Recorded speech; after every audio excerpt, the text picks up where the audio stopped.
Would you like to discover what causes emotionally unavailable men and learn more about emotionally unavailable psychology?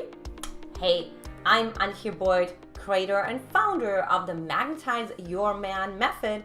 And look, I know so many times you write me, you Facebook message me, you Instagram message me, whatever it is, right? And even my client side is attracting a lot of emotionally unavailable men. So I figured, why not actually start uncovering what is it actually about that? Because remember, you are what you attract. So maybe you should actually know, what am I attracting? What's the psychology behind it? Because remember, a problem well defined is already half solved. So let's go ahead and dive right in. Now, of course, the definition, the term describes a man who's really evasive, makes up excuses, is inconsistent in his responses, and just doesn't like to talk much about relationships and intimacy and commitment. And it's just like really like, I'd rather have my freedom and my independence. Thank you very much.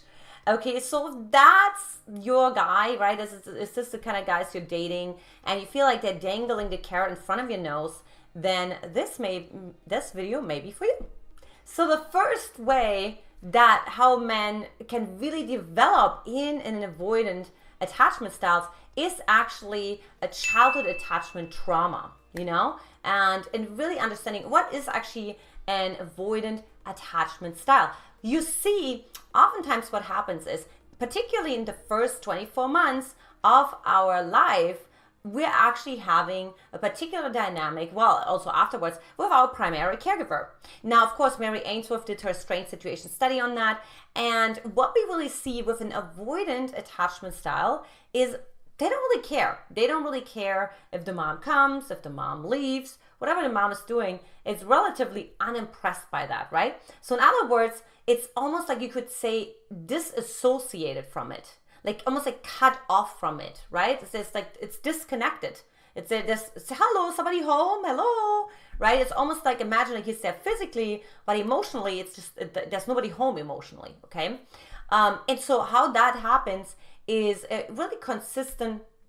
Number one, it could definitely be consistent neglect. So when we think about the anxious attachment style, it's been inconsistent response of the primary caregiver to your needs. Now with an avoidant attachment style, what we find is there is like no response to your needs, right? So cry out babies, for example, they could easily fall into the avoidant category. So there could definitely be something going on. Another way how a man can become avoidant is by a premature death of a parent, right? Now, why is that? Well, think about it. If you have a parent die, right? So particularly if for a man, if it's the dad, then what actually happens is, right, like he's gonna unconsciously say, well, this was so painful, I'm not gonna allow myself to connect that deeply to another human being ever again. And that, of course, is completely traumatic, right? Because there's this fear of complete loss, and complete despair. And so they actually go more into terror the closer they get to intimacy, because it reminds them of their loss. Now, way number two is, they may have experienced a traumatic relationship, breakup, or even infidelity.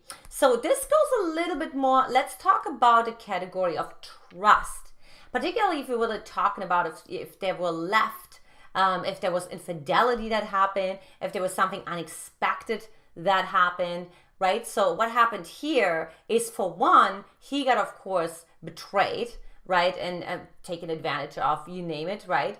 So of course the trust in the other person is completely eroded, right? But also what happens is the trust inside of himself is also eating away at himself, okay?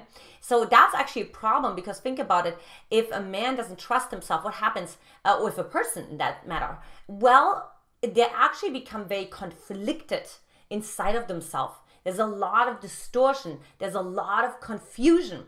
And that's why you experience with a man, this like, making high promises, and you always wanted, never expected miracle and so on, but then it gets distorted in like actually lack of follow through, right? There's no commitment, because remember, there is this combat inside of himself, right? He wants to love, but he also got rejected or cheated on, or whatever the case may be. And that's his way of really making sure that he is safe. He's keeping a little bit of a distance.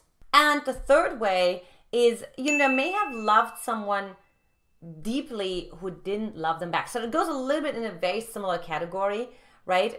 This is actually really interesting, because I was actually dating a guy like that, and he was dating this girl out of high school for like 5 years. They were like dating for 5 years, and she was absolutely drop dead gorgeous, yada, yada, yada, right? And then in the end, she broke up with him. Now, mind you, she broke up with him because he was actually really disrespectful, if not verbally abusive with her, right? And so she was actually respecting herself. But after that, he became really avoidant, right? Because of course he didn't see like, okay, it's his fault, so to say, right? But instead he's like, okay, well, no, I just need to like keep people at bay, because otherwise I give my whole heart and I get it ripped out. Okay.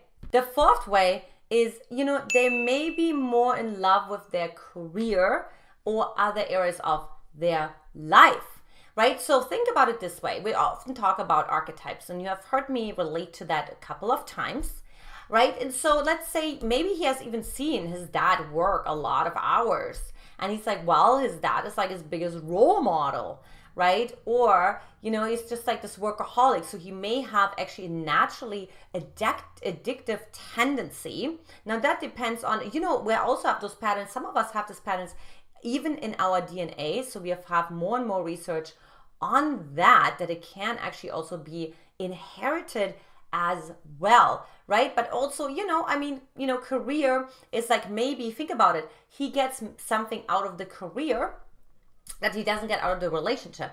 So maybe he gets accolades or pride or approval, or who knows what he gets out of the career that he doesn't get out of a relationship. So maybe he feels like he gets actually much more bang for his buck, so to say, right? So he's investing a certain amount of energy and he's getting so much more back from his career than it would be the case in a relationship. So maybe his experience was that he didn't get that much back in a relationship. Also, don't forget, it could also simply be through his own mirror neurons. So, for example, if he watched a certain dynamic with his parents, how, dad was working all the time, so this is what a provider does, and the mom was anxious, or whatever the case may be, then also he may have taken on that model for him as well, as a natural extension of his family constellation and his nuclear family, we call it. Okay. And the fifth way is, this is the thing. They may be currently in love with somebody else. I know this is a hard pill to swallow, and we rather like think about, he's busy and he has work and all of that stuff, right? But the reality is that, he may be married. He may be in a serious relationship. I just had a client, and she was really interested in this guy for like a while, and he always had those excuses. And I'm like, something is just not right with this guy. There's just a lot of incongruent messages, mixed messages, and he's not really available. Well, mind you, she now found out that he has indeed actually been seeing someone seriously for a few months. So unfortunately, right, so that could also mean he's actually seeing someone else, and I know we're always like thinking about all the other excuses that we're making for the men, but that's not always the case. Sometimes it is pretty straightforward. He's just not that into you. Now, if you're like, gosh, okay, this is really interesting, like I would know more about myself on here, and invite you to join my Magnetize Your Man quiz. and see what's going on for you. Are you attracting emotionally unavailable men? Why are you attracting emotionally unavailable men? What are you actually, what messages, what signals are you actually sending out?